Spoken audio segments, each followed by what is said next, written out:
We are coming to you from Philadelphia, from the offices actually of Cheri Honkala's campaign for state representative in the 197th district.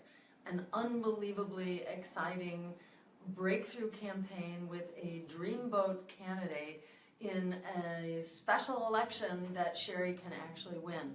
And as excited as I was about this race before I got here, I'm even more excited now that I've actually had a chance to talk to people in the district who've, shall we say, not been green before, but are rising up strong green right now, both because of what's happening nationally, but also because of what's happening specifically in Cheri's district, which is really a microcosm of this crisis we find ourselves in nationally right now. And in particular, the Democratic Party has just had their second representative to the House of Representatives for Pennsylvania convicted of fraud, and the district is tired of being thrown under the bus. So this is a district in revolt as a microcosm of a country that is in revolt, and this is just an incredibly exciting moment. And before we go any further, I just want to be sure that you have Cheri's website, Cheri197.com, and you can contribute. You can sign up to help phone bank, and if you are in the district or nearby, come on out and help with the ground game.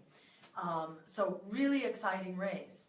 Now what's especially, what shall we say, one of the special challenges we have right now is that when you are a threat to politics as usual, the machine will do what it can to try to stop you. So Cheri right now is trying to preserve her ballot status, a ballot status that was actually earned by the Green Party in prior races, and you're going to hear about that in a minute.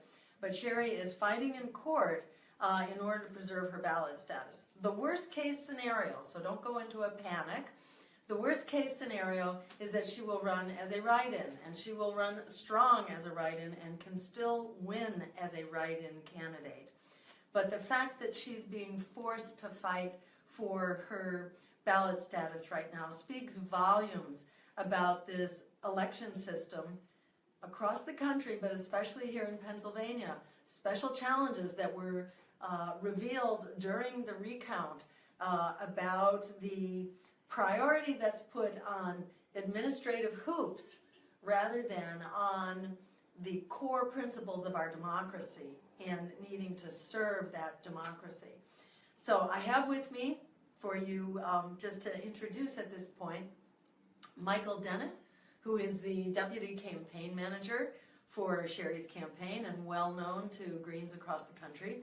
And we have also Kristin, who is co-chair, I believe, of the state Green Party here in Pennsylvania, and was a candidate for City Council in 2016 in Philadelphia, and a candidate for Treasurer statewide in 2015, and is very much responsible for that ballot status that essentially earned the Green Party and Cheri a voice in this race that should not be overridden by an administrative problem having to do with mixed messages that were delivered to Cheri's campaign about when a certain small piece of paperwork was due, that a small administrative matter should not be allowed to override our right as voters to have a diverse set of candidates that represent diverse choices. So with that, let me turn it over to you, Kristin, to just explain a little bit more about why Cheri is being challenged, why our right as voters, in this case Pennsylvania voters in the 197th district, why their right to having diverse choices is being threatened right now, and what steps we are taking to try to meet that threat and to prevail. Sure, absolutely. Thank you, Jill. So just backing up a little bit further, Jill already said this briefly, but we ran statewide candidates in 2016. We ran me for the state treasurer race and Jay Sweeney for auditor. And both of us gained over 2% of the vote statewide. And what that did is in Pennsylvania, it gained us minor party status in the state. So part of minor party status is that we gain a ballot line in any special elections for the next 2 years. So the race that Cheri's running in right now is a special election in the 197th district. Since minor parties now have ballot access in special elections, we should have been able to just place our duly nominated candidate, who is Cheri Honkala, on the ballot. What's happened instead is we filed what we thought was the appropriate paperwork. We called the Department of State, asked if all our paperwork was in order. We're told everything was fine, and then the next day received mail that had another paper that we needed to turn in. We turned it in that day. We're told it was a day late and that Cheri would not appear on the ballot. We filed a court case with the Commonwealth Court and have since had that court case denied. And we are now appealing that to the state Supreme Court. The issue here is that there are no other candidates that are being harmed or unfairly balanced by this case. It's not like a primary election where several candidates had to turn in their paperwork at the same time, and because Cheri's was in late, somebody else is being harmed. This isn't that situation. It's a special election. Cheri is our only duly nominated candidate, and the Green Party is entitled to a ballot line in this election. We earned that right. So this is really a free speech issue. Cheri is entitled to the ballot line, the Green Party is entitled to a ballot line, and more importantly, the voters in the 197th district are entitled to options. They're entitled to non-corrupt options. The Democratic Party has just had their candidate kicked out of office because she pled guilty to felony charges. The candidate that they now have on the ballot is her hand-picked candidate. The voters in the 197th district deserve better, and so we need to make sure that Cheri is on the ballot. Thank you, Kristin. Thanks for clarifying that. So this is not just about fighting over a piece of paperwork. This is about fighting for our fundamental right as voters to have choices, especially in an election where the district has been so poorly served by 2 consecutive state representatives who have both been found guilty of felony charges of money laundering, essentially. So the district is ready for something else, and the district deserves something else. And remember, this is happening in a state where we are still very much involved in a lawsuit because of the extraordinary obstacles to the exercise of the right to vote fairly, accurately, and justly in this state. So this is sort of a microcosm of the fight that was going on in the recount battle, and which is still going on, by the way. This is still in the court of law and is very much alive and well. And in fact, we should let you know right now that there will be a conference here in Philadelphia next weekend. Starting Friday night, I believe, there will be a sort of meet and greet, and then a series of forums and speakers and discussions on Saturday and Sunday in Philadelphia. And Kristin or Mike, can you tell us where this is going to take place? Yeah, so I believe the meet and greet on Friday, as well as all of the various plenary sessions that are happening on Saturday, will be at the Arch Street Society of Friends Meeting House in downtown Philadelphia. And then on Sunday, we'll actually be in the 197th district.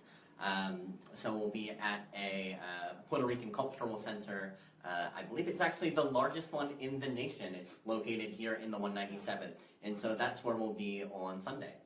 Great. And maybe, Michael, you can tell us a little bit about, as a deputy campaign manager for Cheri, how her campaign is, how are they framing this? How do they see this issue? Because it's not only Cheri's campaign in the target here, but this is such a profound issue of voting justice and having a voting system that we can have confidence in at a time when people do not have confidence in our government, in our executive, in our Congress. We got us in our judiciary, even according to recent polls, and in our establishment political parties. This is such a key issue. If we're going to change other things, we've got to have a voting system that we can believe in order to work for that change. How is Cheri framing this issue from her campaign point of view? Absolutely. So Cheri, as an advocate for over 30 years, helping poor and homeless people in and around Philadelphia, on multiple occasions, one of my favorite quotes of her is she says, this advocacy work for her was not a choice, it was a necessity. And she feels the same way about this run in the 197. And we on the campaign and the people out there knocking doors in the district already feel that same way. This isn't an option, this is a necessity, that we need to break this legacy of corruption that has been happening in the State House with these two felons, essentially, that have represented this district and their hand-picked nominee on the Democratic ballot line. So regardless of whether the state Supreme Court overturns this decision or not, we will continue to run this campaign. We are running to win, and we believe strongly that we will win because Cheri has been on the ground, living in this neighborhood, fighting for these people for around 30 years. People know her, they know her character, and they're turning out to help her. So if you are in the 197th, if you're around Philadelphia, please sign up at Cheri197.com/volunteer. Even if you are nationwide, please volunteer for social media or for phone banking, as well as please tell your friends and family to donate, whether that's $1.97, $19.70, or $197. You can do that at Cheri197.com/donate. Awesome. And I just want to reassure people that Cheri's campaign is going forward. There is just enormous momentum behind her campaign. There's enormous frustration. There's a revolt going on in her district, as in so much of the country. People have really had it. This is a poor district. This is a district of homelessness, of school closures, of people sleeping out on the streets. This is a district in revolt, and they are searching for another option. They are screaming for another option. So we're going forward with the expectation that Cheri can win this campaign. And she has, by some of the press, been sort of identified as the likely front runner here. And she can maintain that even without being on the ballot as a write-in. If we're doing a write-in campaign, it means we need to do some voter trainings in how to do a write-in. So you can help ensure that Cheri's not going to be deterred here by this effort to silence us and silence the voters.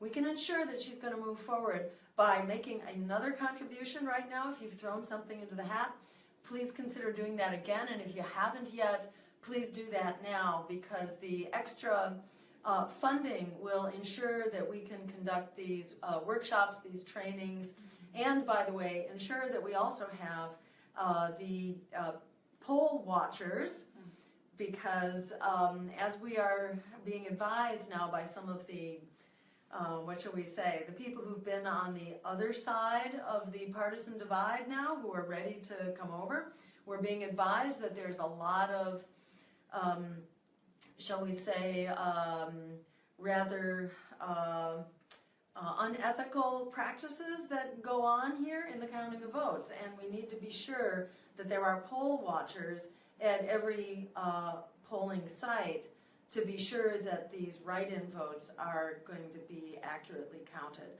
So that is to say, we have all the more reason to fight this, and we need your support to do that. So please throw something into the pot. Kristin, do you want to make just a final comment about sort of the bigger significance of this, why this is an issue that should matter to everyone out there? Sure. I mean, the voter integrity is huge. If we can't get our candidates on the ballot, if we can't allow voters to have the choices that they deserve, we can't move our country forward. And as far as Cheri's race, having Cheri in the state electorate will allow us to propose and pass legislation that can help all Pennsylvanians across the state, not just in Philadelphia, and that can have ripple effects across the nation. It allows the Green Party to have huge growth nationwide. Mike, you want to add to that?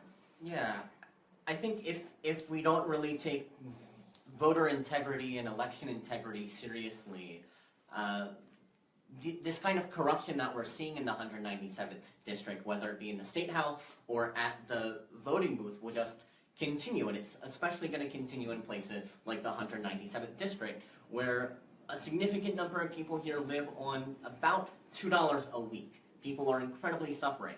And here we have an advocate, an activist who wants to stand up and fight for these people, as she has been doing. And for that to work, not only do we need to volunteer and contribute, but we need voting systems that actually function and are accountable to the people. Great. And I'll just close by saying that this is a breakthrough race. This is like the perfect race. You couldn't design a better race for a breakthrough. That is because it is a special election. These are low turnout races where if you have a motivated base, like Cheri's base is, you can win this election. And it's, you know, it is like at the moment in history when the political system is a house of cards falling down around us right now. In the last election, people were not voting, for the most part, for a candidate. They were voting against a candidate they were most afraid of, screaming for other choices, which they were largely denied by the closed debate system that we have with the Commission on Presidential Debates, run by the Democratic and Republican parties. You know, the numbers of Democrats and Republicans now who actually identify with those parties is unbelievably low. The Republican Party has about 28% of the population. You know, these are minority parties. The Democrats have dropped from 32% just before the election now to 25%.